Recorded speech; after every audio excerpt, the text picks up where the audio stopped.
From your upcoming paycheck onward, we're shifting every bit of your funds straight into my account. That's what my son Bryce declared to me that Thursday afternoon, sipping coffee right there in my kitchen. He uttered it like it was the most ordinary suggestion, like he was granting me some kind of boon, like I couldn't possibly handle my finances at 62. I fixed my gaze on him. For a moment, I stayed silent. I simply probed his eyes for some kind of rationale. Why would my own child, the kid I'd brought up single-handedly, the adult I'd nourished through my hard labor, demand full control over my savings? Yet there was nothing. Just that serene grin, that assured poise of someone utterly dominant. So I drew in a steady breath and assured him it was okay, that it sounded reasonable, that I had faith in him. Bryce's grin stretched further. He rose, planted a swift, perfunctory peck on my forehead, one of those empty gestures, and insisted it was all for the better. He promised I wouldn't need to fret over anything, that he'd manage it all, that it served my best interests. Those phrases, "for your own good," lingered in the room well after he'd departed my home. That same night, true to every Friday custom, Bryce returned, not solo, but alongside his spouse, just as usual. He showed up anticipating a prepared meal, the table arranged, steaming dishes gratis for them, following the pattern we'd upheld each Friday over the last 3 years. I caught the sound of their arrival. Their steps echoed at the doorway. The key I'd handed him clicked in the lock. The door swung wide, and then came the shriek. It pierced sharply, laced with panic. The wail of somebody confronting an unforeseen horror. The outcry of one grasping that reality wouldn't unfold as planned. I sat motionless in my seat amid the barren kitchen, the deserted dwelling, as that shriek reverberated off the walls. I didn't stir.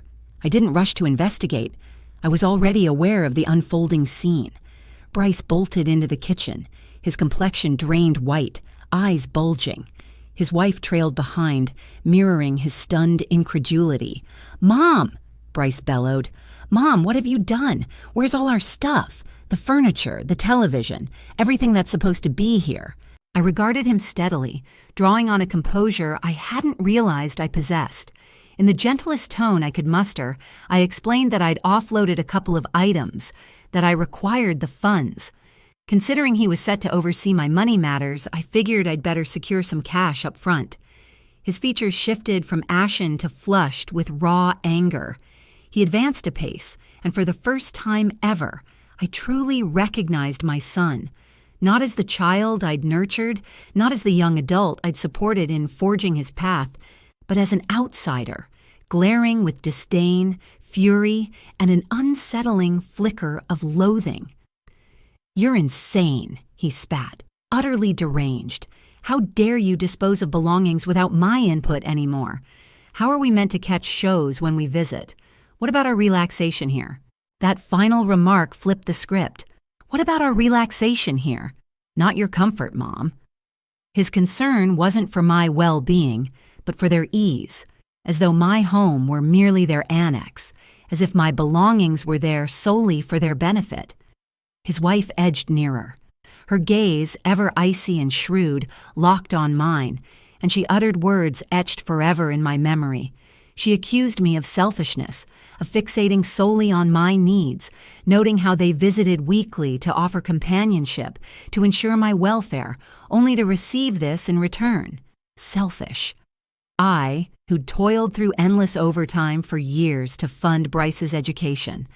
I, who'd forsaken any chance at restarting my own existence after his dad deserted us, unwilling to burden my boy with a replacement father figure. I, who'd endured cramped quarters, threadbare outfits, and scant meals so he could thrive. Selfish. Bryce loomed there, eyeing me like a puzzle demanding resolution. Then he delivered the blow that shattered me.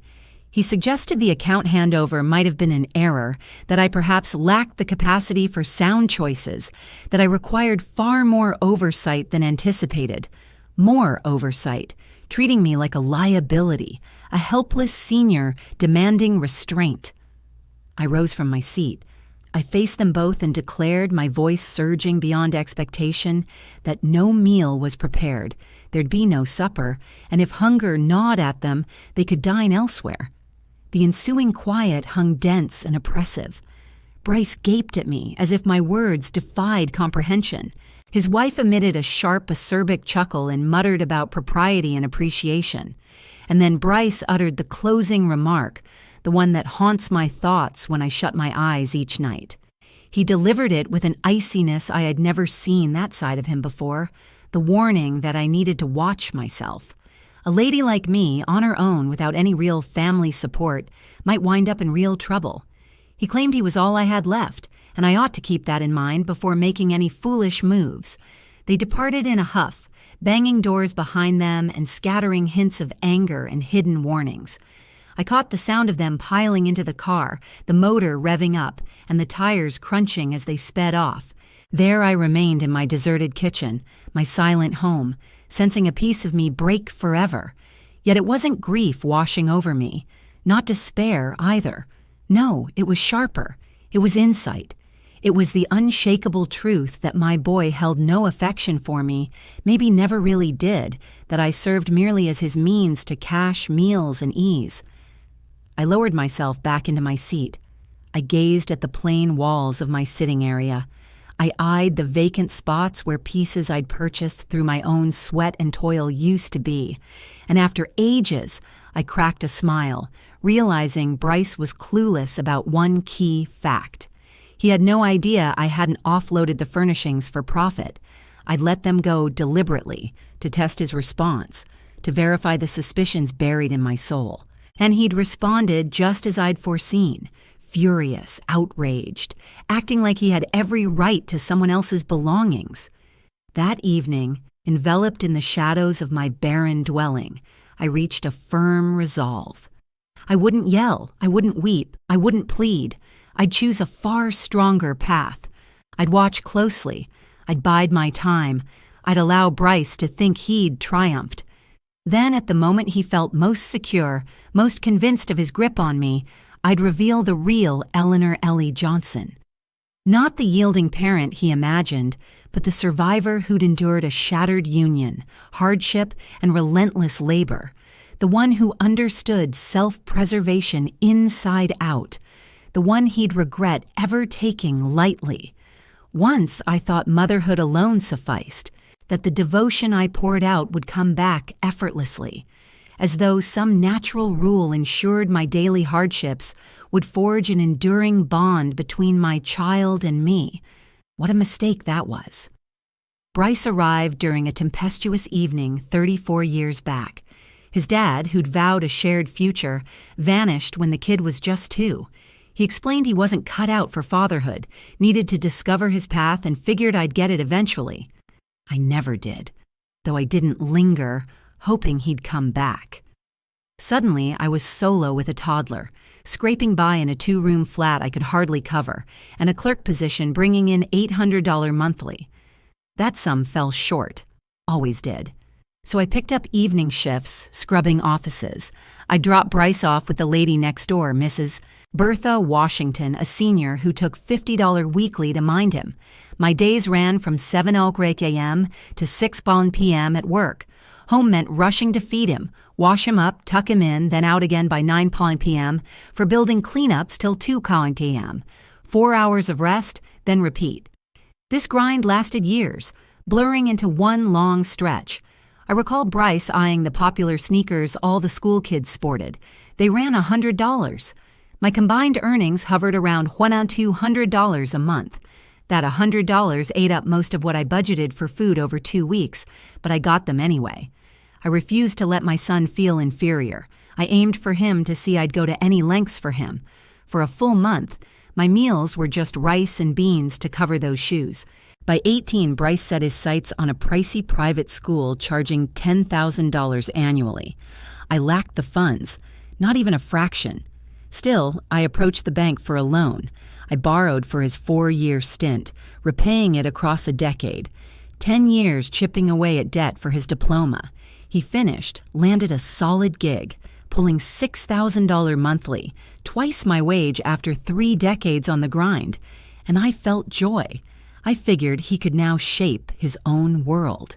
I believed I'd fulfilled my role as mom, yet Bryce lingered instead of leaving promptly. He mentioned building savings, wanting stability before going solo. I assured him, "Sure, this place is yours. Stay till you're set." He hung around another 5 years, 5 years of me juggling both roles.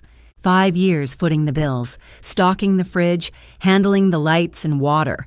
5 years of him pocketing his full paycheck since nothing cost him a dime. When he finally went, it wasn't for a lease. He snapped up a home, a $300,000 property, paid outright with the nest egg from freeloading those 5 years at my expense. I beamed with pride. I expressed how proud I was and truly meant it. I figured I'd succeeded. I figured that with his own place now, Bryce might lend me a hand, perhaps letting me cut back on my shifts or catch a breather. But nothing changed. 2 years later, he tied the knot. His spouse was this refined lady, the type who was always impeccably dressed, with flawless manicures and a voice that came off as courteous, yet carried an underlying chill. Right away, I sensed she viewed me as lesser, puzzled by Bryce's humble roots. During their $30,000 ceremony, I ended up at a distant table, far from the family spot up front. Bryce said it was due to all the big shots there, his work contacts, who required the prime seating. I nodded and said it was fine. I grinned for the pictures, joined the dancing when prompted, and headed home by myself that evening, hit with an odd hollowness. Once married, Bryce stopped by far less often. He'd drop in 2 or 3 times weekly before. Afterward, it dwindled to every other week, then monthly. Always hurried, glued to his cell, quick with reasons to dash off. I kept quiet. No way did I want to play the burdensome mom, the whiner, the one who couldn't grasp her grown kid had his own world. Yet soon they showed up on Friday evenings, right at mealtime, without warning, assuming I'd whip up a meal. Initially, it thrilled me. I imagined Bryce craved our time together, that he longed for his old mom. So I'd prepare his go-to meals, lay out the table properly, even grab some sweets. But patterns emerged. Bryce never arrived solo. He dragged his wife along every time. And they weren't there to talk. They were there for the food. They'd pull up, settle in, chow down, and bail. An hour tops, often shorter. Plus, he brought zilch. No wine, no treats, no contribution for groceries, nada. One evening post-departure, I tallied the dinner cost, $15. Cash I couldn't easily part with. That $15 forced overtime to cover. It hit me then. To Bryce, I'd turned into a convenience, a no-cost eatery, a spot for effortless meals minus gratitude or payment. Other details piled up. When I'd seek his aid on a task, excuses flew. Needing a ride to the dock since my ride was busted. Always swamped. Mentioning the fridge's weird rumbles and my worry it'd fail soon. Just get a replacement, he'd say. Like I had $500 stashed away. I didn't. Paycheck to paycheck was my reality, scraping by till month's end. The real gut punch came on my 60th birthday. Bryce rolled in 2 hours behind schedule, empty-handed. No present, no note, just a traffic gripe. He lingered 20 minutes. He polished off cake I'd gotten for myself, not wanting solitude that day. Then he split. Tears flowed that night, harder than in ages, as truth sank in after years of denial. My boy no longer valued me. I was merely utility, on standby, summoned at whim. Worse, I'd enabled it. Never demanded a thing, never voiced feeling exploited, never pushed for deeper connection beyond brief drop-ins and weekly suppers. Fear gripped me. Fear that speaking up, requesting, insisting might erase him forever.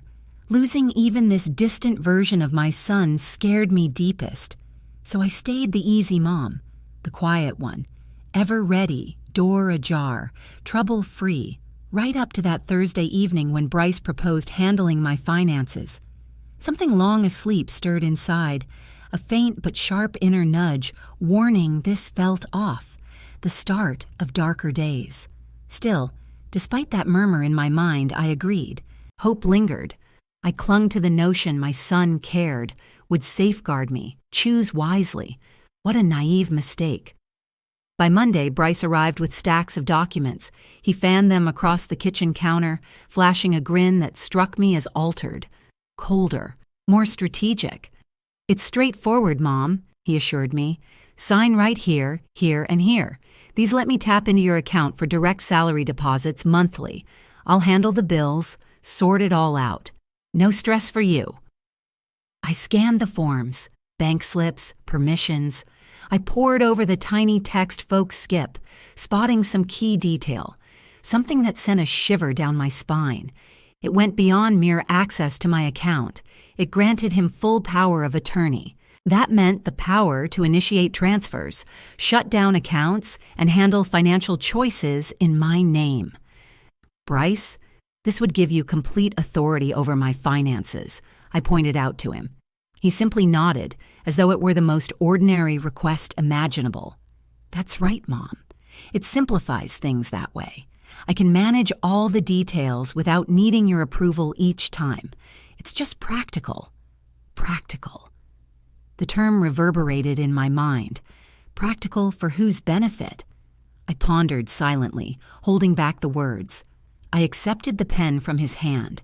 I gripped it tightly, and for an instant I nearly signed away everything, just as I'd always done, trusting blindly, yielding without question, holding on to faith. But then the memory of Friday evening flooded back. I recalled his features twisted in anger upon discovering the vacant home. His exact words resurfaced. I recalled the veiled menace in his tone, even if he might not have meant it as such.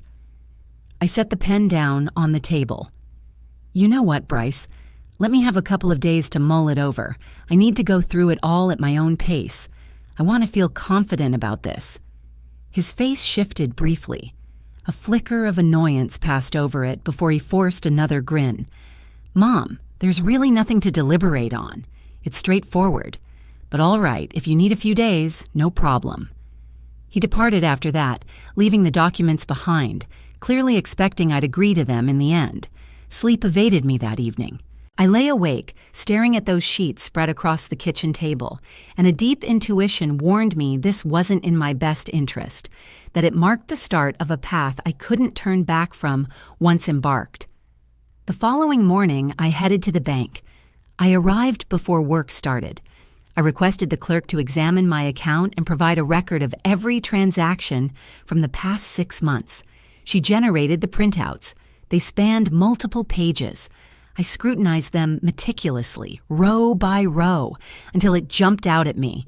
It hit me hard, making the ground seem to shift underfoot. There was a deduction I hadn't authorized, a sum of $1,200 withdrawn 3 months earlier. $1,200 vanished from my account, and no recollection of it stirred in my memory. I inquired with the clerk for additional specifics. She consulted her screen and shared details that left me gasping. The transaction occurred at a branch on the other side of town via my debit card. Yet I'd never visited that location, and my card remained securely in my wallet.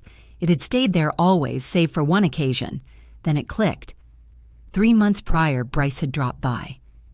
I was showering when he showed up. I called out for him to enter since the door was unlocked. Emerging, I found him in the living room. We settled in for a talk, and midway, I stepped to the kitchen for coffee. My wallet sat inside my bag. That bag rested in the living room beside Bryce. Nausea washed over me. The world seemed to spin off kilter, for this pointed to just one possibility. My own son had swiped my card, noted or snapped the details, and siphoned funds from my account without consent. I pressed the clerk on whether they could pinpoint the exact circumstances of that withdrawal. She explained I'd have to submit an official complaint for the bank to probe, a process that might drag on for weeks. I said I'd consider it and walked out of the bank, reeling as if I'd lost touch with who my son truly was. Yet I held off on the complaint. Not immediately, since certainty was essential. I had to confirm if this was an isolated incident or part of a pattern. The ensuing days involved a thorough audit of my possessions. Every receipt, file, and archived statement tucked away in a closet box. And more discoveries emerged. 2 years back, during my hospital stay for pneumonia, my health insurance had been tapped for visits and appointments I never attended at unfamiliar clinics that depleted my yearly limit, forcing me to cover certain prescriptions personally that year. Additionally, I uncovered a credit card under my name that I had no memory of requesting. It carried a $3,000 balance. $3,000 from transactions at retailers I'd never set foot in. I contacted the issuing bank. I asked about the opening date. They confirmed it was 18 months ago. I requested locations of the charges. The list included hardware outlets, electronics retailers, and home decor shops. Bryce had purchased a property 2 years earlier. He'd overhauled that home, and evidently my credit had footed the bill. I collapsed onto my bedroom floor amid the scattered documents, watching the foundations of my reality disintegrate. The loss wasn't solely financial. It was the deception. Realizing my son had been siphoning from me for years, treating me like an endless well, never planning to support or shield me. I wept until exhaustion claimed my tears. Then I dried my cheeks, collected the documents, and resolved on a course. I wouldn't face him down just yet. I wasn't about to raise my voice or point fingers at him, knowing full well that would only lead to him brushing it all off. He'd claim I was mixing things up. He'd insist I was losing my mind. He'd twist words any way he could to undermine my recollections, to question my mental sharpness. Instead, I chose a sharper path. I decided to collect proof. I planned to record every detail. I intended to assemble an airtight set of facts that would leave him no room to wiggle out. Only after that would I make my move. That Friday, as usual, Bryce returned home around supper time, anticipating a meal waiting for him, just like always. But I'd prepared things a bit differently this round. I'd whipped up his childhood favorite, chicken with rice. The very dish I'd fix whenever he'd trudge in from school feeling downhearted. The one that silently conveyed my affection without uttering a single word. He took his seat at the table alongside his spouse. They dug in. They chatted idly about everyday matters, office gossip, the forecast, that latest film on their watch list. I observed them closely.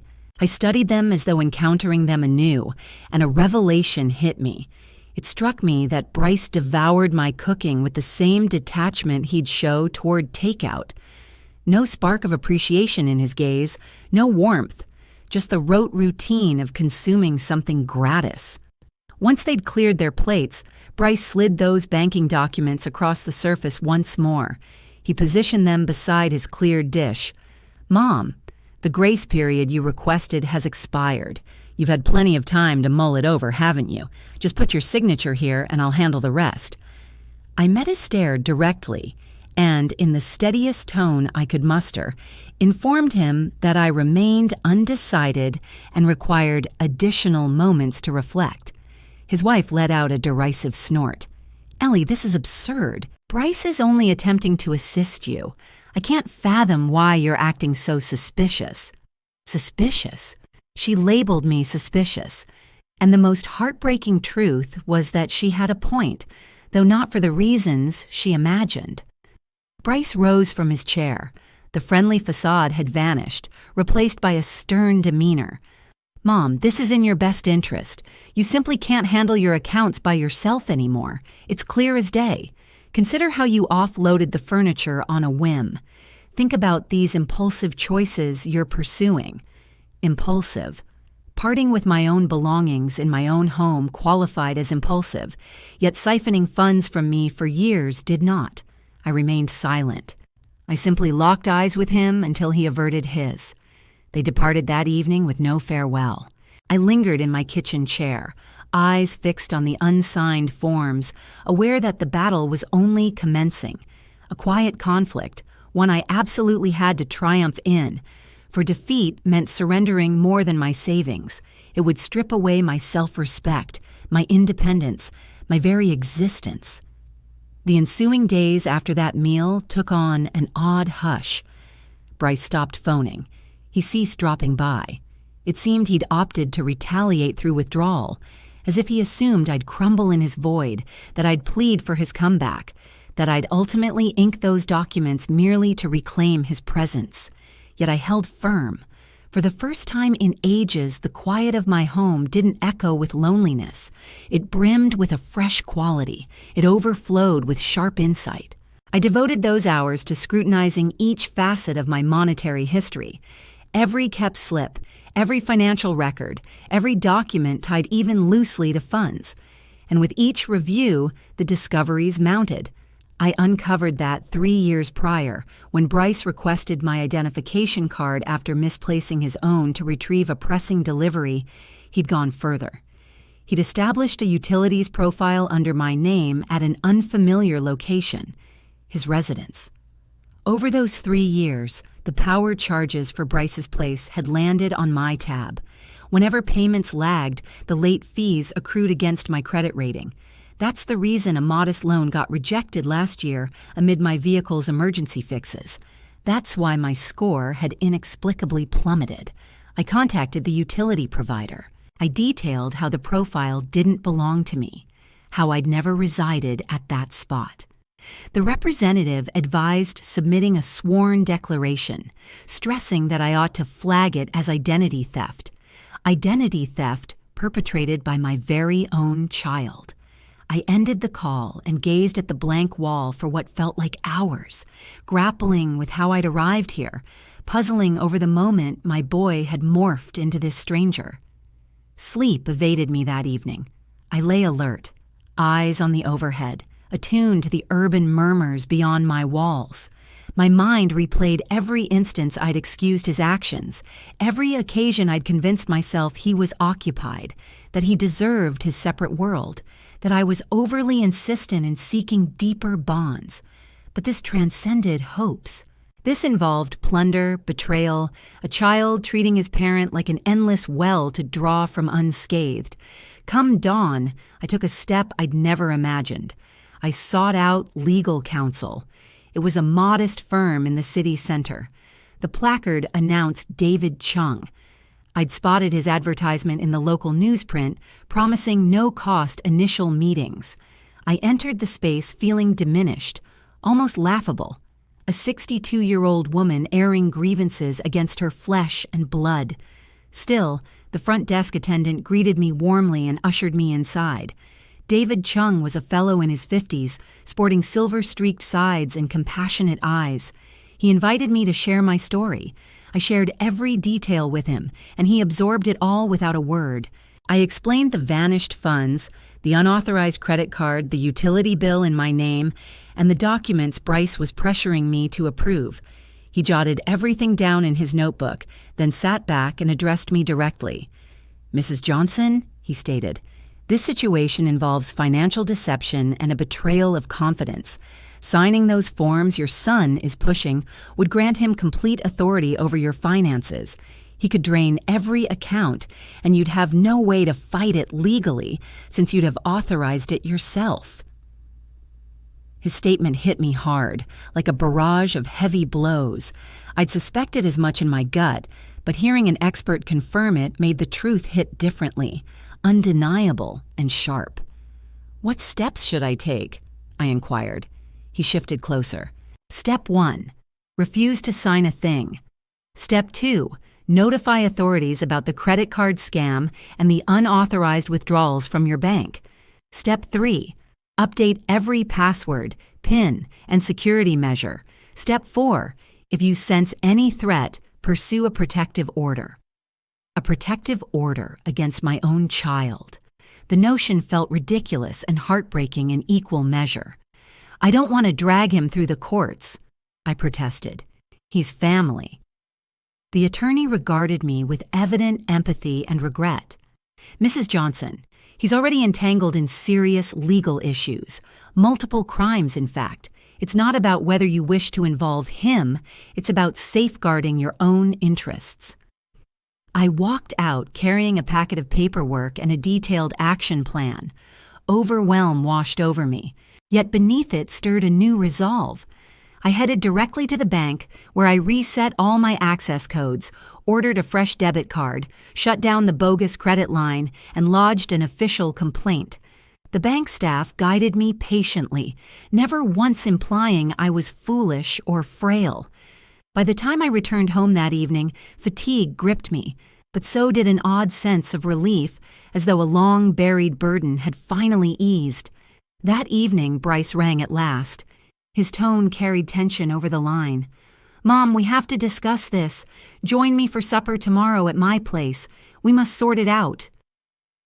It came across more like a demand than a request. In the past, I'd have complied instantly, but with all I'd uncovered, only a steely composure filled me now. "Tomorrow won't work," I replied. "I've got commitments." "Commitments? You. What on earth could keep you occupied?" "My priorities are my own business," I responded. "Some matters outweigh everything else these days."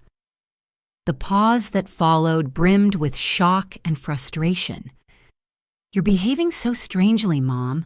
I can't figure out your issue, but drop the resistance and approve those documents. It's best for you. Best for me."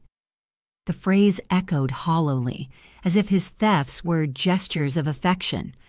"Bryce," I said, my words emerging stronger than anticipated, "I'm not approving anything, and it's time we address some critical matters head on."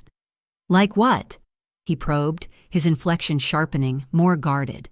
"Like funds withdrawn from my account without consent, like credit applications I never made, like bills for services at places I've never resided." The ensuing quiet was profound, almost tangible across the connection. "I have no idea what you mean," he claimed eventually, his delivery measured, though I sensed the underlying dread. "I believe you understand perfectly," I countered, "and you ought to weigh your next words with great care." "Mom, this is madness. You're mixing things up. Perhaps it's time for medical advice." There it was, the tactic I'd anticipated, portraying me as erratic, unreliable, diminished. "I'm perfectly clear-minded, Bryce. I've gathered every document. I've compiled the proof, and I've consulted an attorney already." The hush stretched longer, denser. An attorney. His murmur hovered on the edge of menace. Indeed, he detailed precisely what you've orchestrated. He outlined the nature of fraud. He clarified the boundaries of the law. "Mom, this can't be real. I'm your child. All my actions were meant to support you." "Support me? Bryce, you've stolen from me for years, exploited me, deceived me."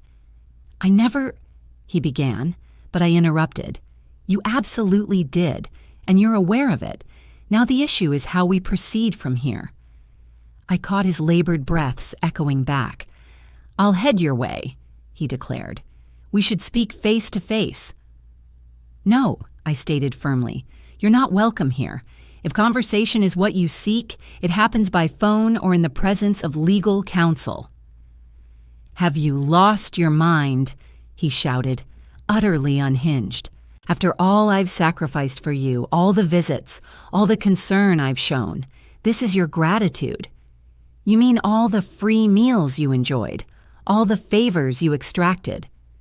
But whenever I truly required your presence, where were you?" I ended the call right then, before he could respond further. Before he could respond or twist my words to control me once more, I remained planted in my kitchen chair, clutching the phone, shaking, but not out of fright, out of fury, decades of bottled-up fury that was at last breaking free. That evening, I rested more soundly than I had in ages, simply because I'd voiced the reality at last. I'd protected my own space. Even though the future remained unclear, one thing was certain. I wouldn't be the quiet mom anymore, letting others walk all over me. Come morning, I awoke with a sharpness of mind I hadn't experienced in so long. It felt like a heavy mist had cleared from my thoughts, revealing the world in stark, almost stinging detail. I understood my next moves. I couldn't back down. Once I'd eaten breakfast, I snatched my handbag and stepped out. In my head, I ran through the spots I had to hit, the unfinished business to settle. If Bryce figured I was some muddled, frail, elderly lady, he was in for a rude awakening about his mistake. My initial visit was to the primary bank holding my savings, separate from the checking one tied to my salary. The one I'd started 3 decades back when I dreamed of owning my own home one day. I'd stashed $20,000 in there. Not a fortune after years of labor, but it belonged to me. I requested the branch head to shut it down. She inquired if I was certain, if some issue had arisen.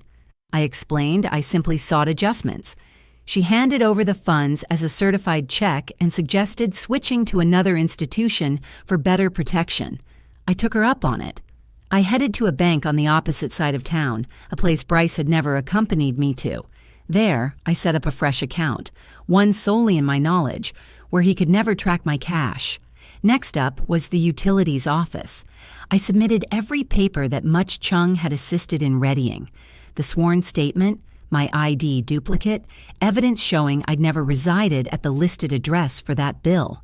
The staffer reviewed it all and assured me they'd launch a probe, shifting the account to the proper owner or shutting it down, freeing me from any liability.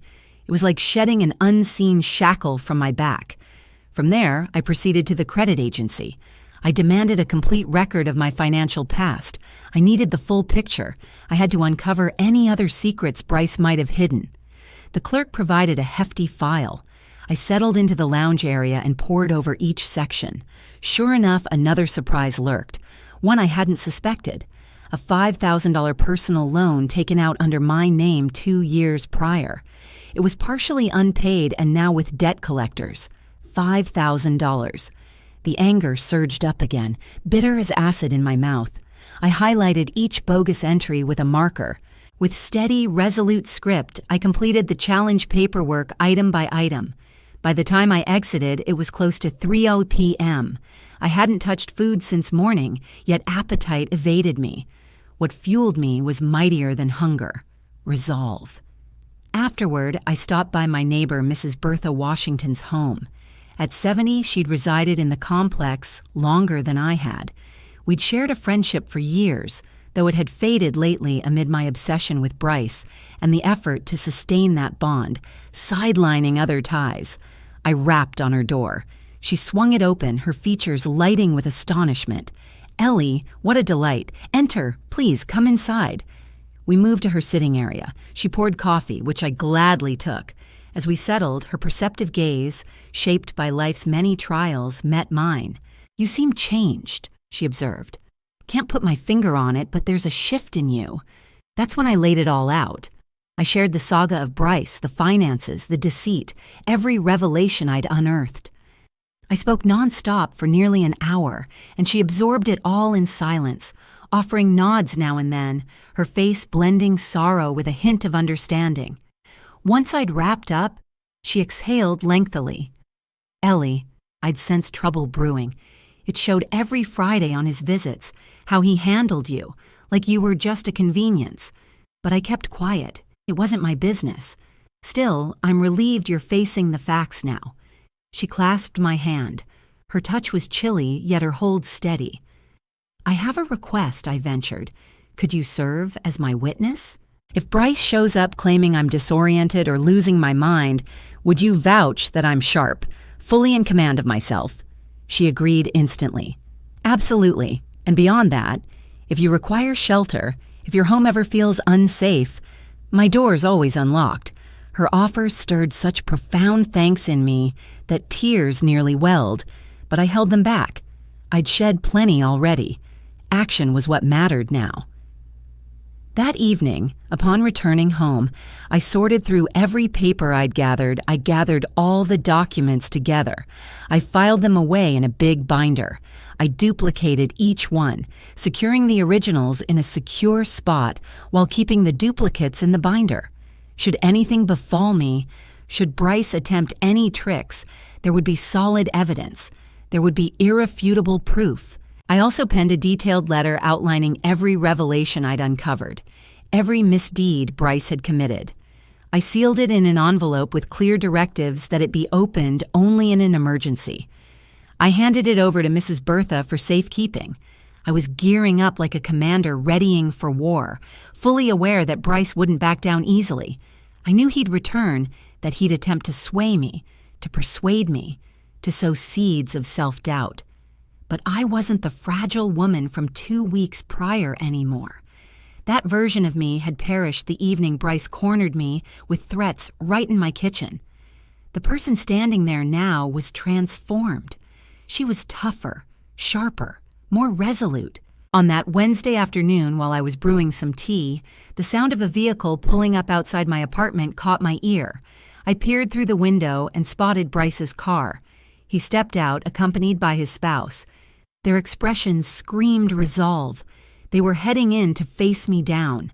I drew in a steadying breath, set aside my teacup, and braced myself. The doorbell chimed once, then twice, then a third time, growing more urgent with each ring. I swung the door open, but barred their path inside. I positioned myself in the doorway, refusing entry. "We have to discuss this," Bryce declared. His tone was steely, devoid of any feigned warmth. "I'm all ears," I responded. "Come inside, Mom. We're not hashing this out in the corridor." "There's nothing to discuss indoors. Say what you need to right here." His wife let out a derisive snort. "This is absurd, Ellie. Quit treating us like foes." "You're not foes," I shot back. "Foes at least own their animosity. You're far worse, crooks cloaked in sweet talk." Bryce advanced a pace closer. Rage flushed his cheeks crimson. "How dare you? After all I've sacrificed for you." "After all you've taken from me, you mean, Bryce? I've got the paperwork. I've got the evidence. I know the exact sum you've pilfered from my accounts. I know about the bogus credit cards. I know about the tampered utility bill. I know it all." He went rigid. His lips parted, yet nothing emerged.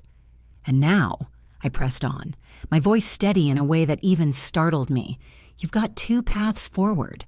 Repay every dime you've swiped, or I'll head straight to the authorities and file fraud charges."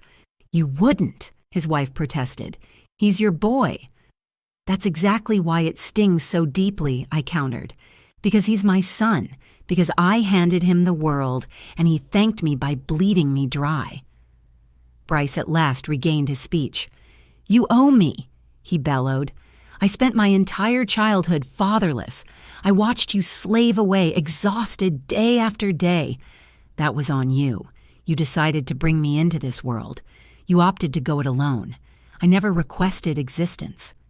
His barbs struck like blows, but they no longer pierced as sharply. I could now recognize them for the flimsy rationalizations they were, deflections from a man aware of his irredeemable actions, desperate to deflect guilt. "You're correct," I conceded to him. "I chose to bring you into being, and it was my finest choice until it soured. But that doesn't entitle you to plunder my resources. That doesn't license you to prey on me." I didn't plunder a thing. I merely claimed what was rightfully mine. "Nothing was due to you, Bryce. I provided all you required growing up. Adulthood ended my duties, and it sure as hell didn't extend to letting you dip into my funds behind my back." His wife clutched his sleeve. "Let's bail. She's beyond reason." "Beyond reason." Fascinating phrasing, as though I'm the villain here, as if safeguarding my finances and self-respect equates to insanity. They retreated. They descended the steps without a backward glance. I shut the door behind them, a peculiar tranquility washing over me. That evening, Adam Chung rang me up. He updated me that the banks had verified the scams, the credit card charges were being voided, probes into the illicit transfers were underway, and I had a rock-solid foundation for pursuing legal action if I wished. I expressed my gratitude and ended the call. I settled into the quiet of my sparsely furnished living room, no TV, no lavish pieces left. And after ages, I truly felt wealthy. Wealthy in ways currency couldn't touch, wealthy in honor, in resilience, in the unshakable knowledge that my path was just. The ensuing days after that doorstep clash unfolded in an eerie hush, like the universe itself paused, anticipating the next move. I lingered in an odd emotional haze, where fury and sorrow intertwined with an emerging freedom I struggled to grasp fully. Bryce made no further calls.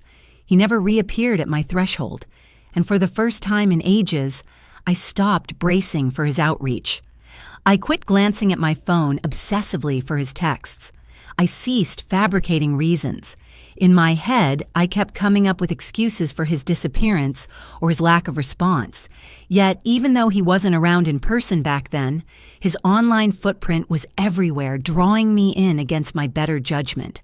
Some inner urge pushed me to scroll through his social feeds, a habit I'd always avoided before. It just felt like prying, even as his mom. But at that point, I convinced myself I deserved to see what he was up to, what stories he was spinning, how he was shaping his world for everyone else, while I quietly handled the fallout from his choices alone.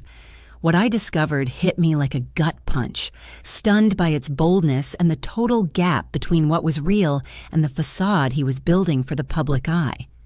The very next day after our blow-up, he'd shared a picture of himself and his wife at some upscale eatery, beaming at the lens with wine glasses raised. The words beneath it talked about toasting to shedding bad vibes and sticking only with folks who bring real worth to your days. Like I was the bad energy he had to purge. Like my stand against letting him swipe more from me was some dark cloud he smartly cut out of his world. The reactions pouring in were all upbeat, folks praising him for guarding his inner calm, for drawing firm lines, for putting his feelings first. I sat there glued to the display, a swirl of shock and revulsion washing over me. Since none of those cheerleaders knew this guy they'd been lauding had spent years siphoning cash from his own mother. Over the next few days, more updates kept coming, each one more polished than before. Like Bryce was methodically crafting a polished tale of his existence that bore zero resemblance to the facts. One showed him at the fitness center, pondering the value of looking after yourself and putting your own growth first before aiding anyone else. Phrases that rang wise and profound until you recalled this was the same individual who'd funded his workout sessions and pricey athletic gear with pilfered funds from me. Then there was a snapshot of him typing away on his laptop, musing on the grit and effort required to craft a thriving tomorrow, conveniently skipping how that tomorrow was partly bankrolled by bogus credit lines under my name and bills I got stuck covering without a clue. The one that really floored me dropped that Friday, the exact evening he'd usually drop by for our family meal. It featured an archived image of him and me from his early years, one I never even realized he possessed. Me cradling him at maybe age 5, both of us grinning wide. The message paired with it delved into how the closest bonds can wound the deepest, how he'd come to see that affection doesn't demand enduring harmful patterns, and how he'd chosen to step back from a poisonous kin tie to safeguard his psyche. Those lines landed like a blow to the gut. Bryce had twisted our shared past, all its messy and aching layers, flipping the script to cast himself as the sufferer and me as the tormentor. The replies flooded in even thicker than before, scores of voices rallying behind him, calling him courageous for enforcing those limits, swapping tales of their own strained home ties, fully buying into his invented account. Some faces in there were familiar, neighbors from his time under my roof, old colleagues who'd joined gatherings at our place ages back. They all chimed in with uplift and kinship, oblivious that the figure he was shielding against was the very parent who juggled dual shifts for years to fund the schooling that landed him his solid career. For days on end, I observed this virtual sideshow from the shadows, holding back any retorts or visible pushback, because deep down, I sensed it was all part of Bryce's ploy. A heated reply from me would have played right into his hands, arming his storyline of me as the erratic, troublesome parent he had to escape. Still, each fresh update, each wave of backing from strangers ignorant of the real deal, carved a fresh ache within. It wasn't about fretting over their take on me personally, but the sting of witnessing how swiftly a slick yarn could hook people, no questions asked about possible counter-truths. The breaking point hit when Bryce shared a highlight reel on his profile of the home he and his wife had purchased, flaunting the upgrades they'd made, the fresh decor they'd snagged, the meticulously landscaped yard, all framed as the payoff from their sweat and commitment. Not one word about despite knowing that much of this lavish setup had been funded by ill-gotten gains, credit fraudulently secured through my own identity. He paraded it all with such smug delight, as though he'd legitimately clawed his way to it, utterly oblivious or indifferent to the cost. Every stone in that home rested partly on the exploitation and betrayal of his own mother. From those tiny screens, I observed his daily existence and marveled at how anyone could rest easy at night after such betrayal. How could he sustain the illusion of an upright, accomplished figure while covertly defrauding the very woman who brought him into the world? Did remorse ever pierce him? Perhaps amid one of those lavish meals at upscale eateries or in the midst of a strenuous session at the fitness center. Did he pause, reflecting on his mother isolated in a barren home, forced to auction off her belongings just to afford basic sustenance, all because her boy had methodically drained her resources for years? Yet scanning his online updates and the effortless polish of his curated persona, I grasped a core truth about Bryce. One I'd sensed deep down but resisted acknowledging fully. My son had mastered the art of forging dual worlds in his psyche. In one, he was the forsaken child entitled to recompense alongside the self-made achiever who'd forged his success solo. In the other, he rationalized pilfering as his due reward, all while portraying himself online as the casualty of a poisonous household. This mental split ran so deep it bordered on conviction in his fabrications, as if he'd woven a tapestry of deceit so intricate that fact and fantasy had merged seamlessly. And from the quiet isolation of my vacant dwelling, witnessing Bryce not just plunder my finances, but hijack my narrative, flipping victim and villain in his shared saga, something within me solidified further. No path to absolution remained. No dialogue could pierce his delusion about his actions. He'd selected his route: deception over honesty, facade over authenticity. I had to confront that the boy I'd nurtured and cherished either never truly was, as I imagined, or had been supplanted by this unfamiliar figure, grinning for the lens while covertly dismantling his mother's life, seemingly devoid of true regret. That pivotal Tuesday arrived unexpectedly in the lawyer's space, though looking back, it felt predestined from the start. Truth has a way of surfacing, no matter the heap of falsehoods heaped to conceal it. There, with Atin Chong, I pored over the conclusive case files as he revealed the bank's probes had wrapped up, verifying $17,000 in bogus dealings spanning 3 years. The figure stunned me less for its magnitude than for the calculated intent it implied. This wasn't impulsiveness or a lapse. It was a calculated, ongoing scheme of embezzlement demanding Bryce's persistent focus and resolve. The attorney noted that this proof armed me solidly for pursuing felony accusations, yet suggested pausing to weigh an alternative prior to committing.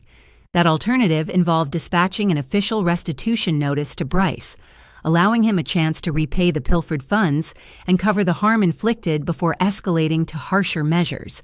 He mentioned this gesture was common among relatives victimized by kin-based swindles, recognizing that blood bonds tangled matters in ways absent from impersonal cons. Still, he cautioned that such leniency might strike the offender as vulnerability, urging me to brace for Bryce, countering not with contrition or thanks, but fresh tactics of evasion and gaslighting. I mulled it over in that office for long minutes, eyes tracing the strewn papers on the desk that chronicled each illicit transfer, every unsanctioned profile, every deception my child had meticulously spun across the years. It struck me then that a sliver of me clung to a foolish optimism. Perhaps facing the undeniable proof of his misdeeds would stir something dormant in him. Perhaps he'd uncover some remnant of conscience. I sought neither expertise nor regret, nor even a simple admission that he'd overstepped a boundary he never should have. Deep down, the maternal instinct that lingered in me, undeterred by all that had transpired, yearned to offer him a chance to make amends, to rectify his error, to prove that the boy I'd nurtured with endless devotion and hardship still resided within him. Yet another side of me, more resolute and perceptive, fully grasped what Bryce would make of such a chance. That inner voice recognized he wouldn't view it as an act of mercy, but rather as proof of my vulnerability, a signal that he could persist in his deceptions and dominance over me, secure in the knowledge that, ultimately, I'd relent. After all, I was his mother, and mothers invariably pardon, extend endless opportunities, and prioritize affection above accountability. That wiser part of me realized a discreet caution would merely afford him the space to craft his rebuttal, conceal further proof, and weave an even more intricate tale of his own persecution, one he'd deploy in the open to undermine my standing before I could respond. I informed Aaron Chong that I refused to dispatch a confidential note, that I wouldn't grant Bryce the leeway to reply in seclusion, where he'd retain command of the story and twist circumstances to his advantage. Rather, I requested he draft the required paperwork for initiating a public civil suit, establishing an official record accessible to all seeking the facts, rather than swallowing the carefully curated account Bryce had been promoting across his online platforms. The attorney inclined his head, displaying a blend of astonishment and admiration, likely unaccustomed to someone of my years opting for such a forthright and unequivocal path. He assured me he'd commence assembling the essential filings right away, and that Bryce would receive formal service within the ensuing 72 hours. Departing his office, I experienced a sensation long absent from my life, one I couldn't pinpoint at first until it dawned on me: empowerment. The empowerment of deciding independently, sans advice from others, without seeking approval, unconcerned by appearances or judgments about my severity toward my child. For the first time in years, I'd elected self-preservation over safeguarding someone else's emotions or image, even if that someone was my own flesh and blood.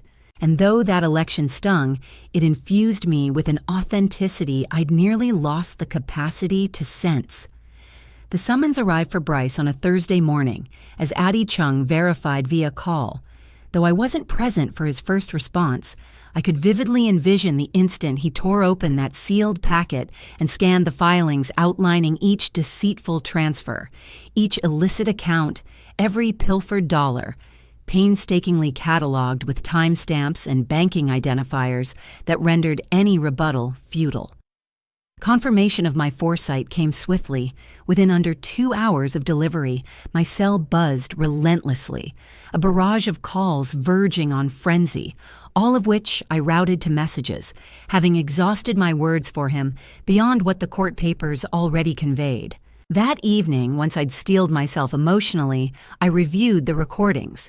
It proved riveting in a chilling manner to trace the escalation of his alarm across the sequence of pleas. The initial one clung to a veneer of calm, delivered in that measured tone he adopted to feign rationality, insisting on an urgent discussion to avert further escalation from this dreadful mix-up. By the second, the edge sharpened, the plea intensified. He begged me to ring him back, warning this would shatter his existence, imploring me to reconsider before I wrecked my boy's future, inverting the blame as if I were the architect of ruin rather than the exposer of his prolonged sabotage. Come the fifth recording, Bryce abandoned all pretense of logic or bids for my parental mercy. He'd spiraled into fury and thinly disguised menaces, vowing I'd rue the day, that his counsel would demonstrate I was a doddering elder, unfit to judge, that he'd battle relentlessly, and ultimately, I'd emerge as the antagonist in this saga. I absorbed each one fully, permitting only a detached fascination at how swiftly one could shift from supplication to intimidation once their go-to ploys of influence faltered. The ensuing days erupted into a storm of juridical and heartfelt turmoil.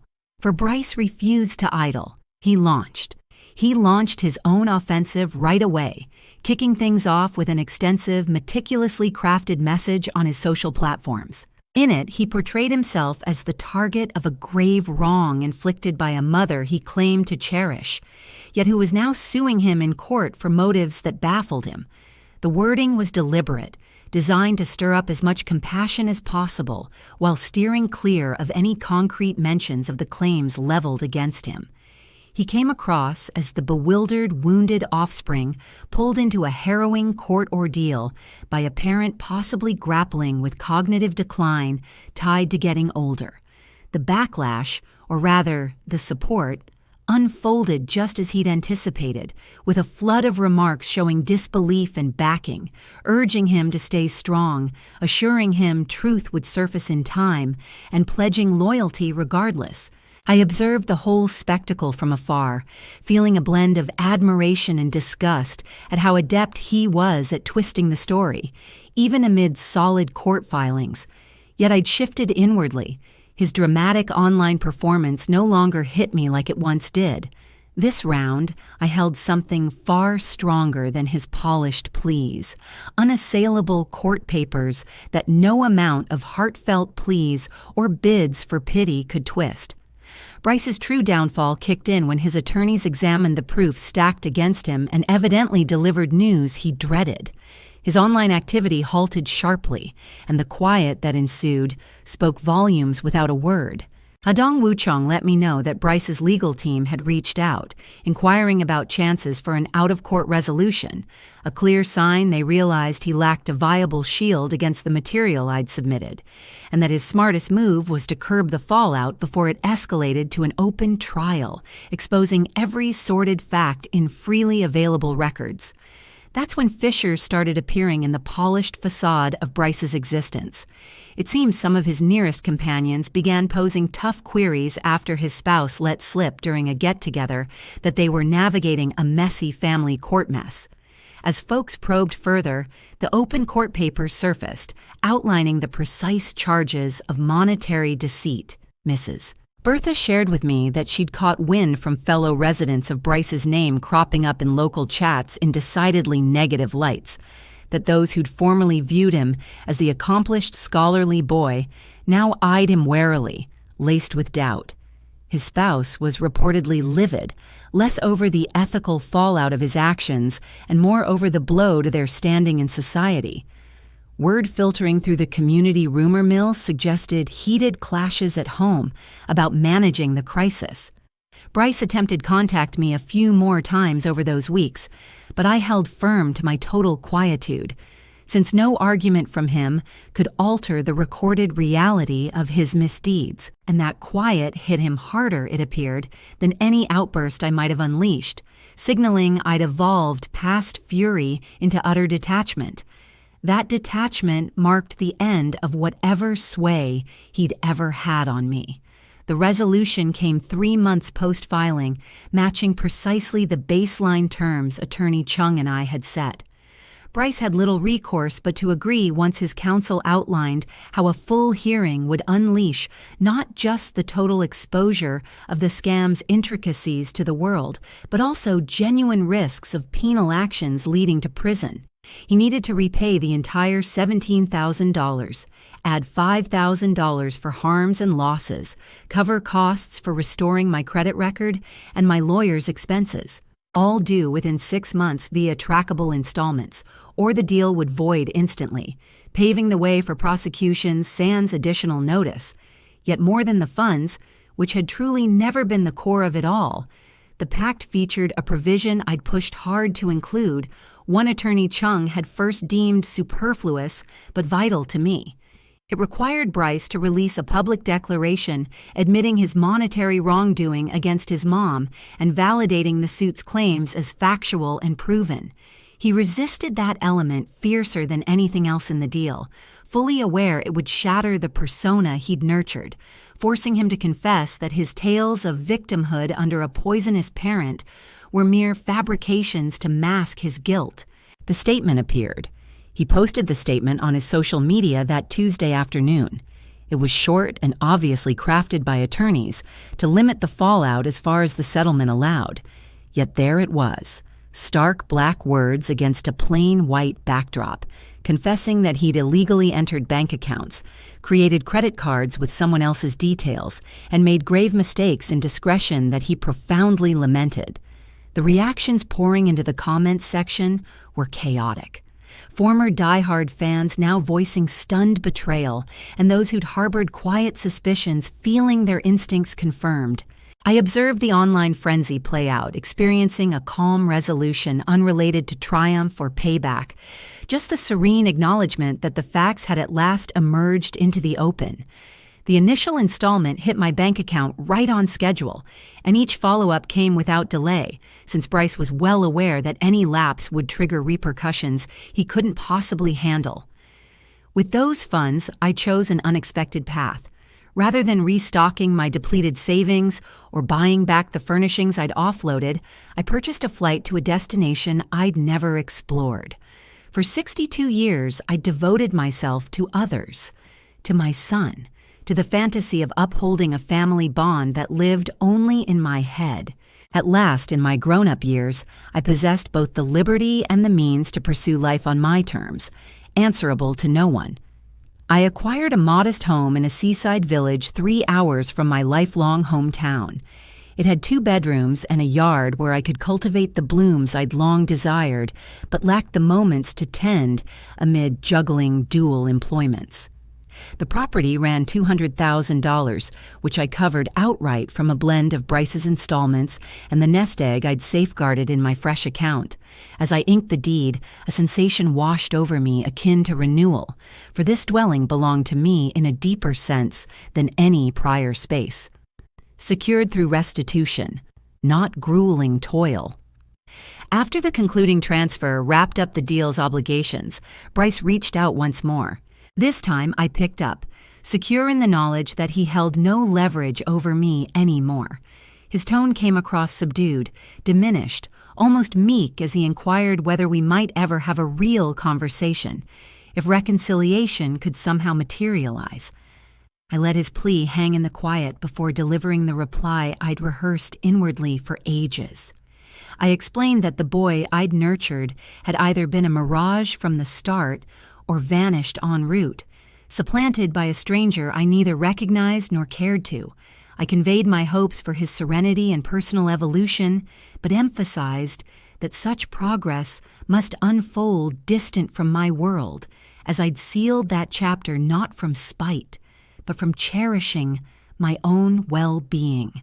A prolonged hush followed my statement, then what sounded like a stifled cry or uneven breaths, before he disconnected wordlessly.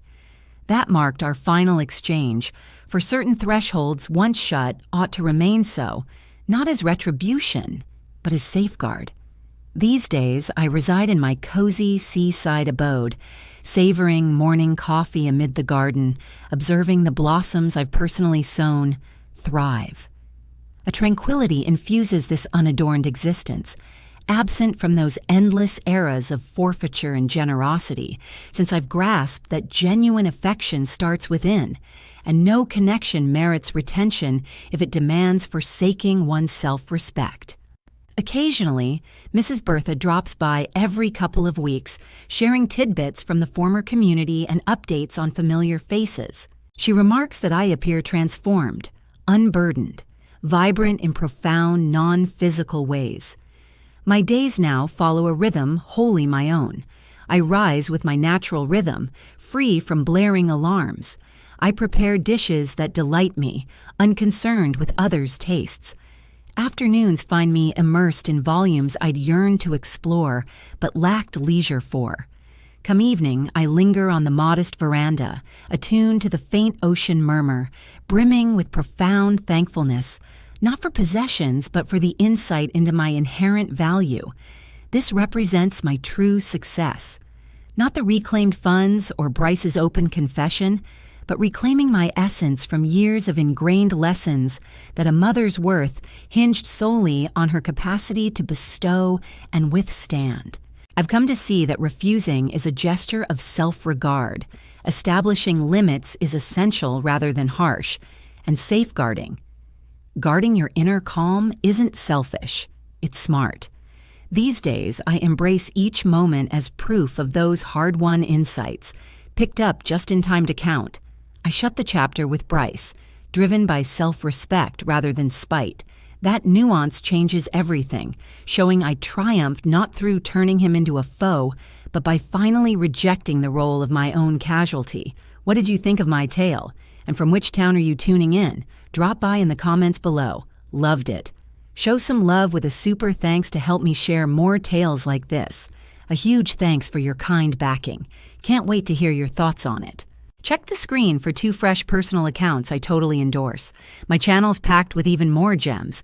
Hit that subscribe button. Catch you for the upcoming real-life adventure, warmly and respectfully.